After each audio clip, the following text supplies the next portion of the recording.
Hello दोस्तों।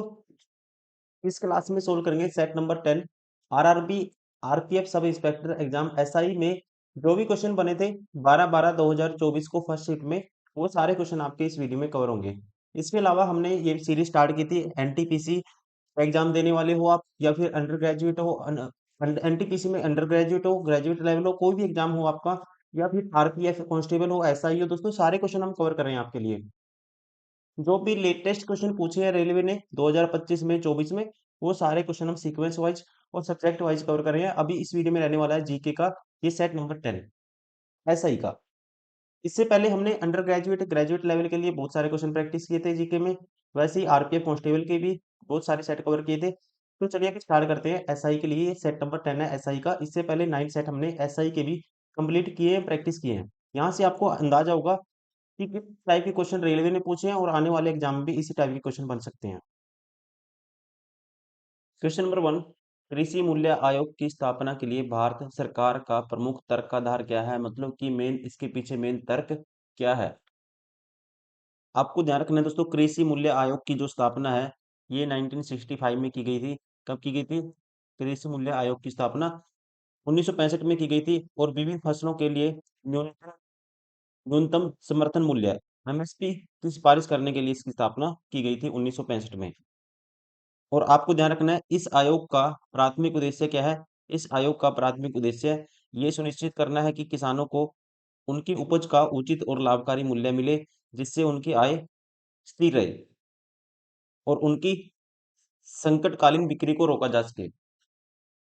और ध्यान रखेंगे एमएसपी वो मूल्य है जिस पर सरकार किसानों से फसल खरीदती है, चाहे बाजार मूल्य कुछ भी हो। और इससे बेनिफिट क्या होता है किसानों को?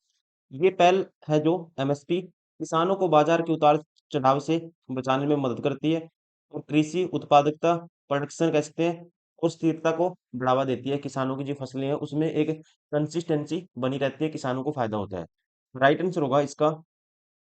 इसके लिए मेन तर्क क्या है? किसानों से खरीदे गए कृषि उत्पादों की कीमतों का निर्धारण करना। राइट आंसर होगा ऑप्शन ए। क्वेश्चन नंबर 2, निम्नलिखित में से कौन राष्ट्रपति के चुनाव के लिए निर्वाचक मंडल का भाग नहीं होता है?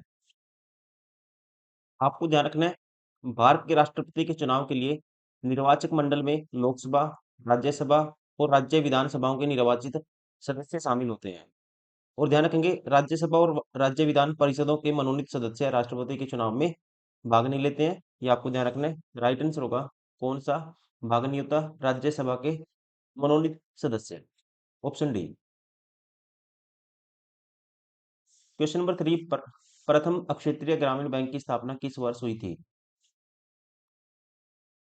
आपको ध्यान रखना है भारत में पहला क्षेत्रीय क्षेत्रीय ग्रामीण बैंक जिसे बोलते हैं हम आरआरबी।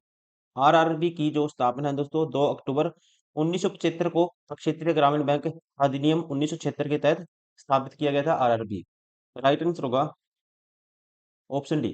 कब? 1975 में। और ध्यान रखेंगे पहला आरआरबी प्रथम बैंक था जिसका मुख्यालय मुरादाबाद उत्तर प्रदेश में था। और इन बैंकों का प्राथमिक उद्देश्य क्या है? ग्रामीण क्षेत्रों में छोटे और सीमांत किसानों, कृषि मजदूरों और कारीगरों को ऋण और अन्य वित्तीय सेवाएं प्रदान करना है। स्थापना कब हुई थी ये आपसे पूछा गया है। आपको ध्यान रखना है 1975 में 2 October 1975। Question number 4, H H Dixon ने जाइलम में जल परिसंचरण की व्याख्या करते हुए संसर्जन तनाव सिद्धांत का पहला विस्तृत विवरण कब दिया था? इसका राइट आंसर होगा ये दिया गया था 1914 में। आप ध्यान रखेंगे संसर्जन तनाव सिद्धांत का पहला जो विस्तृत विवरण एच एच डिक्सन ने 1914 में दिया था। और ये बताता है ये सिद्धांत पौधों की जड़ों से पत्तियों तक जाइलम में जल का जो परिवहन होता है उसकी व्याख्या करता है कि कैसे जल का परिवहन होता है या कहते हैं सर्कुलेशन होता है, परिसंचरण होता है। जड़ों से पत्तियों तक जाइलम में जल का जो परिसंचरण कैसे होता है ये सिद्धांत इसकी व्याख्या करता है। कब दिया था? 1914 में। और ध्यान रखना किसने दिया था? एच एच डिक्सन ने। क्वेश्चन नंबर 5, अनुवांशिकी के संदर्भ में वंशावली विश्लेषण का प्राथमिक उद्देश्य क्या है? यहाँ पे आपको ध्यान रखना या कह सकते हैं अनुवांशिकी के संदर्भ में वंशावली विश्लेषण, पेडिग्री पेडिग्री एनालिसिस। इसका जो प्राथमिक उद्देश्य है ये आपको ध्यान रखना है दोस्तों। वंशावली विश्लेषण अनुवांशिकी में इंग्लिश में बोलते हैं इसको पेडिग्री एनालिसिस। अनुवांशिकी में इसका हैज एक इंस्ट्रूमेंट की तरह यूज किया जाता है, जिसका यूज एक परिवार में जो अनेक पीढ़ियां हैं और उन पीढ़ियों में लक्षण या अनुवांशिकी विकारों की वशागंती पैटर्न का अध्ययन करने के लिए इसका यूज किया जाता है। इंग्लिश में कह सकते हैं pedigree analysis is a tool used in genetic to study the inheritance pattern of traits और genetic disorders within a family और the multiple generations. Right answer होगा इसका एक परिवार के पीढ़ियों के भीतर विशिष्ट विशेषकों की वसांगति का अध्ययन करना, उसको ट्रैक करना, ये होता है इसका प्रमुख उद्देश्य। जैसे कि किसी माता पिता से संतानों में जो जीन्स है वो कैसे ट्रांसफर होता है, ये स्टडी की जाती है। प्राथमिक उद्देश्य अनुवांशिकी के संदर्भ में क्या है आपको ध्यान रखना है, एक परिवार की पीढ़ियों के भीतर विशिष्ट विशेषकों की वसांगति को ट्रैक करना, to track the inheritance of a specific traits across generation within a family. Question number 6, निम्नलिखित में से कौन सा पहलू आयुष्मान सहकार योजना में शामिल है? आपको ध्यान रखना है आयुष्मान सहकार योजना का उद्देश्य भारत में स्वास्थ्य सेवा के बुनियादी ढांचे के निर्माण में सहकारी समितियों को महत्वपूर्ण भूमिका निभाने में मदद करना है। ये आपको ध्यान रखना है आयुष्मान सहकार योजना का उद्देश्य क्या है? भारत में स्वास्थ्य सेवा के बुनियादी ढांचे के निर्माण में सहकारी समितियों को महत्वपूर्ण भूमिका निभाने में मदद करना। और ये योजना जो प्राइवेट हॉस्पिटल हैं उनको मेडिकल में और आयु शिक्षा के लिए जो पैसे हैं वो देती है, उनमें क्या है वित्तीय सहायता कह सकते हैं प्रदान करती है। तो हम ऑप्शन के अकॉर्डिंग कह सकते हैं स्वास्थ्य सेवा शिक्षा बुनियादी ढांचा, ये इसके तहत एक क्या है ये पहलू इसमें शामिल है, option B. Question number 7, sports and games 2023 में उत्कृष्ट प्रदर्शन के लिए अर्जुन पुरस्कार से सम्मानित रितु नेगी निम्नलिखित में से किस खेल से संबंधित खिलाड़ी हैं? राइट आंसर होगा ये क्या है एक प्रोफेशनल कबड्डी खिलाड़ी है, आपको ध्यान रखना है, ऑप्शन डी। और 2022 एशियन गेम्स में ये भारतीय कबड्डी टीम की मतलब की जो वुमेन की कबड्डी टीम है भारतीय उसकी कैप्टन थी।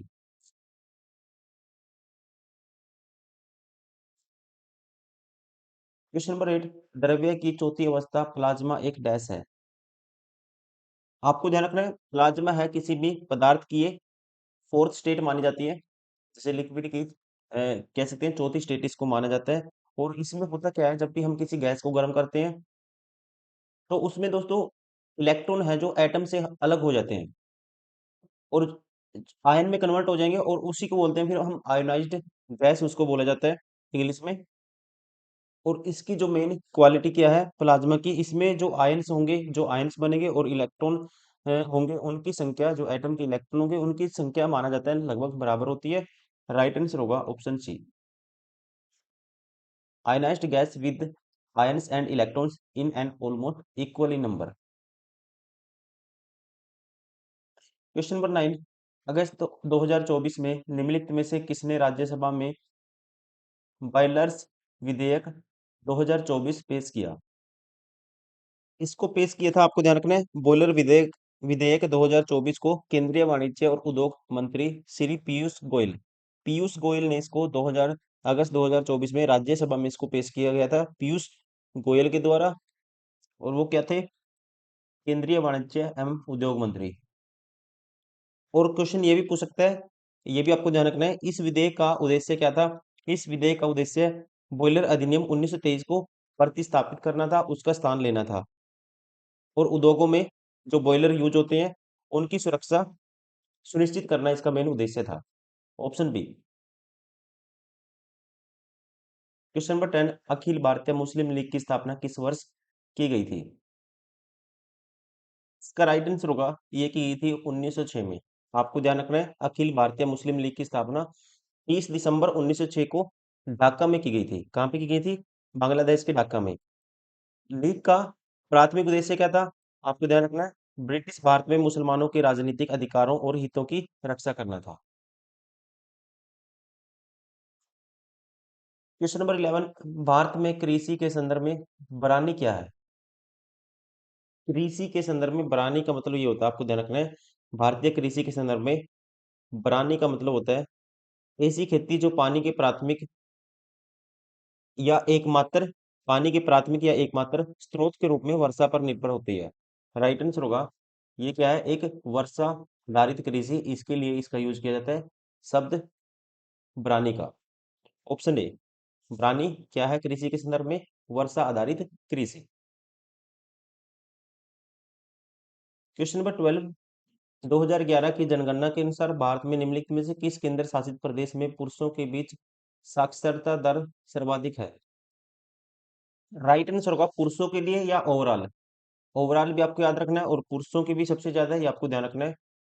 नाम है लक्षद्वीप। क्वेश्चन नंबर 13, भारतीय संविधान के किस अनुच्छेद के अंतर्गत भारत के राष्ट्रपति द्वारा लोक सेवा आयोग के सदस्य को हटाया जा सकता है? इसका राइट आंसर होगा ऑप्शन ए, अनुच्छेद सॉरी ऑप्शन डी, अनुच्छेद 317। ध्यान रखेंगे, भारतीय संविधान के अनुच्छेद 317 के तहत भारत के राष्ट्रपति द्वारा लोक सेवा आयोग के किसी भी सदस्य को हटाया जा सकता है या कहते हैं निलंबित किया जा सकता है। क्वेश्चन नंबर 14 मैच करना है। देखिए इसमें करने का तरीका क्या होता है, पहले आप वो देखिए जो आपको आता है। जैसे लू है, लू किसे कहते हैं दोस्तों? लू कहते हैं जब उत्तरी भारत की जो गर्म शुष्क हवाएं हैं, जैसे कि यूपी में, राजस्थान में, हरियाणा में वो चलती हैं, उत्तर भारत की क्या है, गर्म शुष्क पवन को बोला जाता है लू। मतलब डी का तो पहला आएगा, इसका क्या आएगा, पहला आएगा। तो चौथे का डी का क्या आना चाहिए, वन आना चाहिए। ये ऑप्शन बार हो गया दोस्तों, एक ऑप्शन तो एलिमिनेट हो गया। अब बचे ये तीन ऑप्शन। पूर्वोत्तर व्यापारिक वन, पूर्वोत्तर व्यापारिक पवन, इसका आएगा पूर्वोत्तर व्यापारिक पवन शीत ऋतु में भूमि से समुद्र की ओर चलती है। शीत ऋतु में भूमि से समुद्र की ओर चलती है, मतलब ए का आएगा चौथा। ये ऑप्शन भी एलिमिनेट हो गया। अब बचे ये दोनों। दूसरा देख लेता हूँ, दक्षिण पश्चिमी मानसून पवन, दक्षिण पश्चिम मानसून पवन। तो ध्यान रखेंगे, हिंद महासागर से नमी भरी हवाएं आती हैं, उसे बोला जाता है दक्षिण पश्चिम मानसून पवन। तो इसका आएगा,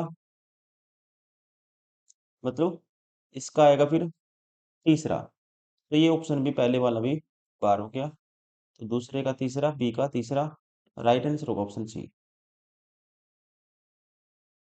क्वेश्चन नंबर 15, विश्व व्यापार संगठन WTO, वर्ल्ड ट्रेड ऑर्गेनाइजेशन द्वारा सितंबर 2024 में आयोजित व्यापार और व्यापार सांख्यिकी पर संयुक्त राष्ट्र विशेषज्ञों की समाप्ति की 7वीं बैठक किस स्थान पर आयोजित की गई? राइट आंसर होगा, इसका आयोजन हुआ था 2024 में, सितंबर 2024 में, ऑप्शन बी जिनेवा, स्विट्जरलैंड में।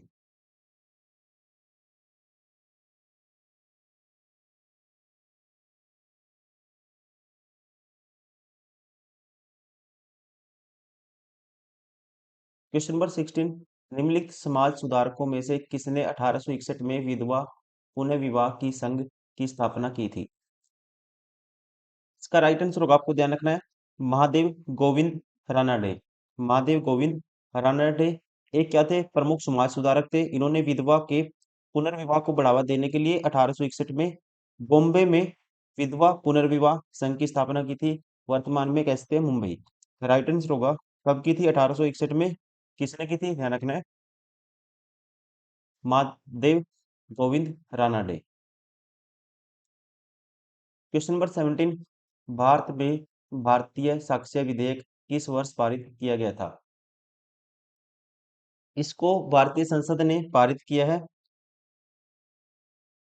ऑप्शन डी 2023 में। भारतीय साक्ष्य विधेयक कब पारित किया गया है? 2023 में। और इसने जो स्थान लिया है, ये लिया है 1872 के भारतीय साक्ष्य अधिनियम का। 1872 के भारतीय साक्ष्य अधिनियम का इसने स्थान लिया है। जिसे बोलते थे इंडियन एविडेंस एक्ट। जैसे आईपीसी, इंडियन पेनल कोड का, उसको बोलने बोलने लग गए हैं बीएनएस, भारतीय न्याय संहिता। जुडिशरी के जो स्टूडेंट हैं, जुडिशरी की तैयारी करते हैं, उनको अच्छे से पता है ये चेंज हुए हैं। पहले नाम बस मतलब कि सेक्शन वगैरह सब कुछ उसके अंदर सेम है, जो भी पढ़ते थे हम, धाराएं पढ़ते थे, सब सेम है, बस नाम चेंज कर दिया, बाकी सब कुछ सेम है। क्वेश्चन नंबर 18, भारतीय स्वतंत्रता संग्राम के दौरान एक गुप्त संगठन के रूप में अभिनव भारत मंदिर यंग इंडिया सोसाइटी की स्थापना डैश और उनके भाई ने की थी। इसका राइट आंसर होगा, ये की थी ऑप्शन सी, विनायक दामोदर सावरकर। आपको ध्यान रखना है, अभिनव भारत सोसाइटी, जिसको बोलते हैं यंग इंडिया सोसाइटी इंग्लिश में, इसकी स्थापना 1904 में की गई थी। ये भी आपको ध्यान रखना है, डेट भी पूछ सकता है कब की थी, 1904 में। किसके द्वारा? विनायक दामोदर सावरकर के द्वारा और इनके भाई के द्वारा, जिनका नाम था गणेश दामोदर सावरकर। इनके भाई का नाम था गणेश दामोदर सावरकर। राइट आंसर होगा ऑप्शन सी।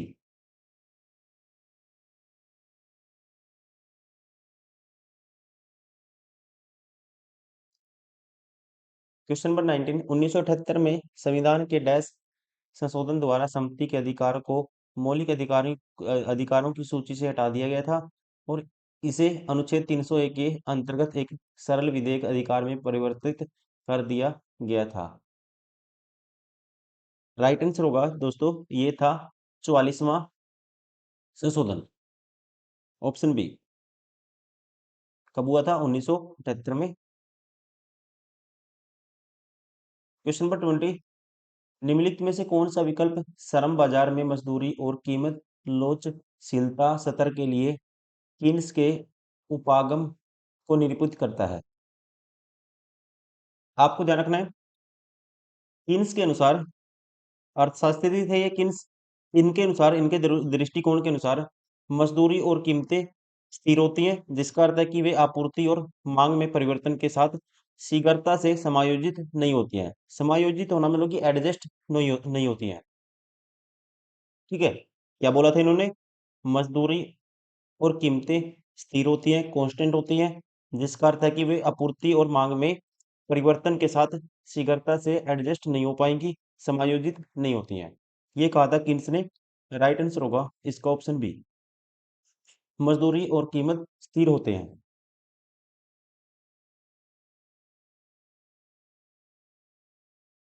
क्वेश्चन नंबर 21, वह जनन विधि जिसमें एक ही जनक संतान उत्पन्न करने में सक्षम होता है उसे डैश कहा जाता है? राइट आंसर होगा, इसे कहते हैं एसेक्सुअल रिप्रोडक्शन, लैंगिक जनन, ऑप्शन डी। क्वेश्चन नंबर 22, निम्नलिखित में से कौन सा पदार्थ जल में घुलने पर हाइड्रोक्साइड आयन उत्पन्न करता है? अब देखिए दोस्तों, हाइड्रोक्साइड आयन का मतलब क्या है? OH negative. OH नेगेटिव आपको देखना है किससे बनेगा। तो आप ध्यान रखेंगे, जब अमोनिया की हम NH3 की रिएक्शन कराते हैं वाटर के साथ, H2O के साथ, तो तब क्या बनता है? तब बनता है अमोनियम हाइड्रोक्साइड। क्या बनता है? अमोनियम हाइड्रो ऑक्साइड बनता है। जब इसको डिसोसिएट करेंगे, तोड़ेंगे, तो ये OH नेगेटिव देगा। तो यहाँ पे कह सकते हैं राइट आंसर होगा ऑप्शन डी, ये है अमोनिया। क्वेश्चन नंबर 23, भारत में basilica of Bom Jesus building कहाँ स्थित है? राइट आंसर होगा इसका, ये आती है गोवा में। कहाँ पे स्थित है? ध्यान रखना आपको, गोवा में। क्वेश्चन नंबर 24, 2011 की जनगणना के अनुसार निम्नलिखित में से किस राज्य में लिंगानुपात प्रति 1000 पुरुषों पर महिलाएं सबसे अधिक है? राइट आंसर होगा, अगर साक्षरता दर पूछता है, लिंगानुपात पूछता है, तो दोनों में आगे है केरला। राइट आंसर होगा ऑप्शन ए। क्वेश्चन नंबर 25, निम्नलिखित में से दिल्ली के किस सुल्तान ने रक्त और लोह की नीति अपनाई थी? तो रक्त और लोह की जो नीति अपनाई थी, मोस्ट फेमस क्वेश्चन है, कहीं ना कहीं पूछा जाता है ये। नाम है गयासुद्दीन बलबन। गयासुद्दीन बलबन के द्वारा इस नीति को अपनाया गया था। क्वेश्चन नंबर 26, अप्रैल 2023 में भारत की प्रथम लेजर व्यतिकरणमापी गुरुत्वीय रंग वेधशाला लेजर इंटरफेरोमीटर जिसको बोलते हैं ग्रेविटेशनल वेव ऑब्जर्वेटरी परियोजना को निम्नलिखित में से किस राज्य में स्थापित करने की स्वीकृति एक्नॉलेजमेंट मिली थी? ये आपको बताना है। राइट आंसर होगा, ये स्वीकृति मिली थी महाराष्ट्र में। ऑप्शन 2023 में, ऑप्शन ए। क्वेश्चन नंबर 27, निम्नलिखित में से आदि पुराण के लेखक कौन है? आपको ध्यान रखना है दोस्तों, भीमसेन, नाम क्या है? भीमसेन, जो 9वीं शताब्दी के दिगंबर जैन मुनि माने जाते हैं, दिगंबर जैन मुनि थे, और इन्होंने संस्कृत में आदि पुराण की रचना की थी। संस्कृत भाषा में आदि पुराण की रचना की थी, ये माना जाता है। और ये ग्रंथ प्रथम जैन तीर्थंकर जिनका नाम था ऋषभदेव, प्रथम जैन तीर्थंकर ऋषभदेव और उनके पुत्रों पुत्रों जिसका नाम था भरत और बाहुबली, इनकी कथा पर आधारित है, बेस है। इसके अलावा ये भी ध्यान रखेंगे, क्वेश्चन पूछा जाता है, जीन जो जीनसेन आचार्य है, ये किसके शिष्य थे? तो ये भी आपको ध्यान रखना है, जीनसेन आचार्य शिष्य थे वीरसेन के, ये शिष्य थे। आपको ये भी ध्यान रखना है, किसके शिष्य थे ये? वीरसेन के। राइट आंसर होगा option D. Question number 28, Bharat सरकार की कौन सी योजना विशेष रूप से ग्रामीण परिवारों को कम से कम 100 दिनों की गारंटीकृत मजदूरी रोजगार उपलब्ध कराने के लिए उद्देश्य से संबंधित है? तो आपको पता ही होगा ये कौन सी है, मनरेगा, महात्मा गांधी राष्ट्रीय ग्रामीण रोजगार गारंटी अधिनियम। ऑप्शन बी, इसके तहत 100 दिनों का रोजगार उपलब्ध कराया जाता है। क्वेश्चन नंबर 29, निम्नलिखित में कौन सा आरेख, इंग्लिश में पढ़ते हैं, साइंस है क्योंकि, which of the following diagram accurately depicts the properties of convex lenses? अब आपको पता होना चाहिए, जो कन्वेक्स लेंस क्या करता है, लाइट को दोस्तों कन्वर्ज करता है। जो भी लाइट आएगी, रे ऑफ लाइट आती है जब parallel to the principal axis, उसको एक पॉइंट पे कन्वर्ज कर देता है, तो कन्वर्जिंग लेंस है ये। सेम करेक्टर होते हैं इसके, लाइक कॉनकेव मिरर की तरह। कॉनकेव मिरर भी क्या करता है, कन्वर्ज करेगा। तो यहाँ पे राइट आंसर होगा ये वाला, राइट आंसर होगा ऑप्शन सी।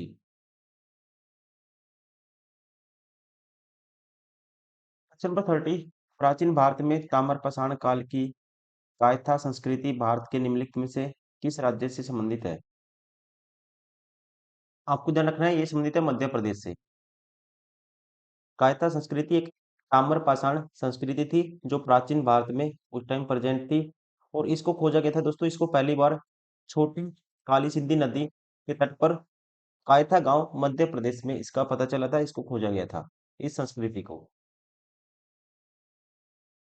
क्वेश्चन नंबर 31, निम्नलिखित में से कौन सा भारतीय संविधान में निहित मौलिक कर्तव्यों में शामिल नहीं है? देखिए, देखते ही पता लग जाएगा, करों का भुगतान करना ये शामिल नहीं है।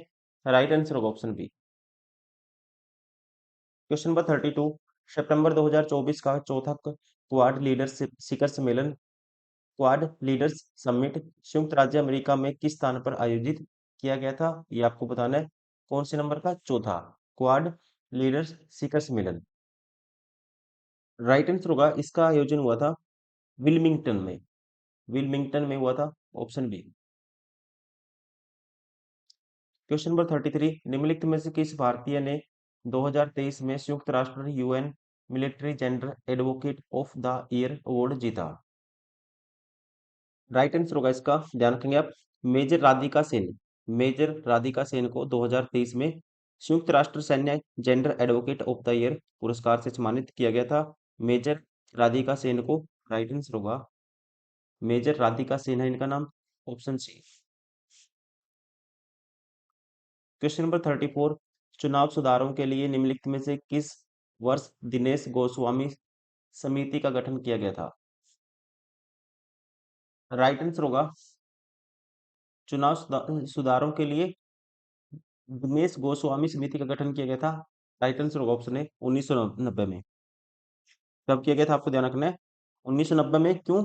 भारत में चुनाव सुधारों की मतलब कि चुनाव को, जो उनका प्रोसीजर है, उनको सुधारने के लिए, भारत में चुनाव सुधारों पर सिफारिशें देने के लिए 1990 में दिनेश गोस्वामी समिति का गठन किया गया था। और दिनेश गोस्वामी दोस्तों क्या थे उस टाइम पे? ये एक कानून या न्याय मंत्री थे। क्वेश्चन नंबर 35, भारत में राज्य राजमार्ग मुख्यतः निम्नलिखित में से किसे जोड़ते हैं? राइट आंसर होगा राज्य राजमार्ग वे सड़कें होती हैं जिनका निर्माण राज्य सरकार के द्वारा किया जाता है, जिनका निर्माण और रखरखाव राज्य सरकार के द्वारा किया जाता है। और इनका जो मेन उद्देश्य होता है, राज्य की राजधानी को राज्य के अलग अलग जिला मुख्यालयों से जोड़ना। ऑप्शन ए, विभिन्न जिला मुख्यालयों से राज्य की राजधानियों को जोड़ना।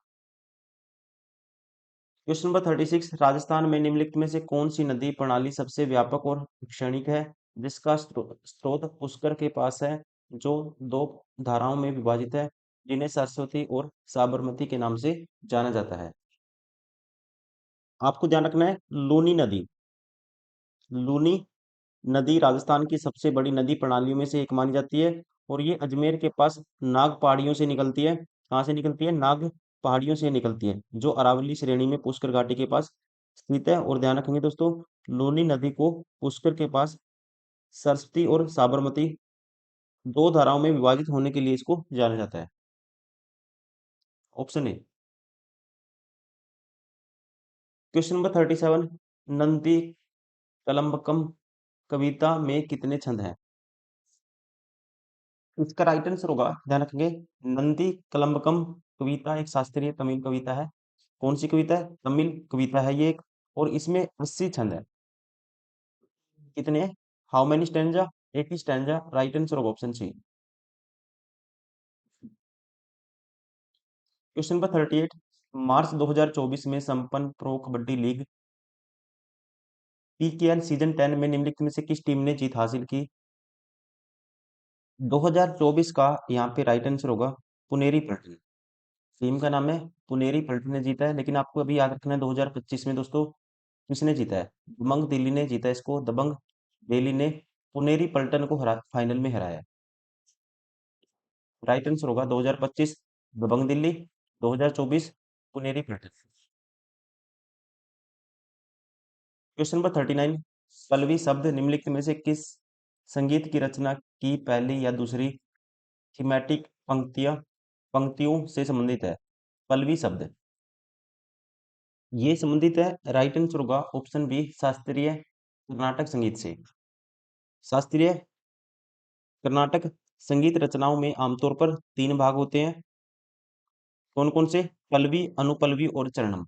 पल्लवी, अनुपल्लवी और चरणम, ये आपको ध्यान रखना है। पल्लवी संबंधित है शास्त्रीय कर्नाटक संगीत से। Option B. Question number 40, Neeraj Prabhakar को 2023 में डैश की अनुसंधान सलाहकार समिति RAC का अध्यक्ष नामित किया गया? इनको बनाया गया था 2023 में चेयरपर्सन ऑफ। राइट आंसर होगा option A, ICAR, Indian institute of oil pump research का। क्वेश्चन नंबर 41, निम्नलिखित में से कौन सा कृषि विपणन विपणन एग्रीकल्चरल एग्रीकल्चरल मार्केटिंग में सुधार का उपाय नहीं है? देखिए, किसानों की उपज को उचित मूल्य उपलब्ध कराना, ये क्या है? इंप्रूव करेगा, एग्रीकल्चरल मार्केटिंग को इंप्रूव करेगा। किसानों को कदाचार से बचाने के लिए विनियमित मंडी पॉजिटिव है दोस्तों, ये भी क्या करेगा? क्वालिटी को बढ़ाएगा, इसकी इंप्रूव करेगा। एग्रीकल्चरल मार्केटिंग को ये भी मतलब कि इंप्रूव करेगा। बेहतर आधारिक संरचना, ये भी एग्रीकल्चरल मार्केटिंग को इंप्रूव करेगा। लेकिन ये गलत है, बड़े व्यापारियों द्वारा हेरफेर, मैनिपुलेशन बाय बिग ट्रेडर्स, ये एग्रीकल्चरल मार्केटिंग में सुधार का उपाय नहीं है, बल्कि ये क्या है? एक समस्या है, एक प्रॉब्लम है, जो किसानों को नुकसान पहुंचाती है। Option B. Question number 42, Garuda 7 नामक संयुक्त वायु सेना अभ्यास किनके बीच आयोजित किया गया था? गरुड़ 7। राइट आंसर होगा गरुड़ सेवन हुआ था भारत और फ्रांस के बीच। कहाँ पे हुआ था ये? राजस्थान के जोधपुर में। 2022 में ये कंडक्ट कंडक्ट कराया गया था राजस्थान के जोधपुर में। क्वेश्चन नंबर 43, भारत के उत्तरी मैदानों में वर्षा का वितरण का सामान्य रूप निम्नलिखित में से कौन सा है? आपको ध्यान रखना है, बंगाल की खाड़ी से आने वाली मानसूनी हवाएं उत्तर पूर्व की ओर चलती हैं और फिर पश्चिम की ओर मुड़कर उत्तरी मैदानों को कवर करती हैं। जैसे जैसे हवाएं पश्चिम की ओर बढ़ती हैं, उनकी नमी की मात्रा कम हो जाती है। इसके परिणाम स्वरूप होता क्या है दोस्तों? भारत के उत्तरी मैदानों में पूर्व से पश्चिम की ओर जाएंगे, वर्षा में धीरे धीरे वर्षा में धीरे धीरे कमी आएगी, घटेगी। राइट आंसर होगा ऑप्शन ए, यह पूर्व से पश्चिम की ओर घटती जाती है। क्वेश्चन नंबर 44, अगस्त 2024 में बिल ऑफ लैंडिंग विधेयक 2024 निम्नलिखित में से किस मंत्रालय द्वारा प्रस्तुत किया गया था? बिल ऑफ लैंडिंग विधेयक 2024, आपको ध्यान रखना है, बिल ऑफ लैंडिंग विधेयक 2024 जिसका उद्देश्य है भारतीय बिल ऑफ लैंडिंग अधिनियम 1856, इसको प्रस्तावित करना है। 1856 को बिल ऑफ लैंडिंग अधिनियम 1856 को बिल ऑफ लैंडिंग विधेयक 2024 का उद्देश्य है कि दो मतलब कि 2024 का उद्देश्य है कि बिल ऑफ लैंडिंग 1856 को क्या किया जाए? स्थापित किया जाए। और इसको पेश किया गया था 9 अगस्त 2024 को लोकसभा में इसको पेश किया गया था। और राइट आंसर होगा, मंत्रालय का नाम है option B ministry of ports shipping and waterways, वतन पोत परिवहन और जल मंत्रालय के द्वारा। क्वेश्चन नंबर 45, निम्नलिखित कर्नाटक संगीतकारों में से कौन विशेष रूप से भगवान राम की स्तुति में तेलुगु और संस्कृत भाषाओं में अपने रचनात्मक योगदान के लिए जाना जाता है? आपको ध्यान रखना है दोस्तों, त्यागराज इसका राइट आंसर होगा। त्यागराज, जिनका टाइम पीरियड था 1767 से 1847 तक। ध्यान रखेंगे, टाइम पीरियड था 1767 से 1847 तक। कर्नाटक संगीत के सबसे प्रसिद्ध संगीतकारों में से एक हैं और वे अपनी भक्ति रचनाओं के लिए जाने जाते हैं, जिनमें से अधिकांश भगवान राम की स्तुति पर आधारित हैं।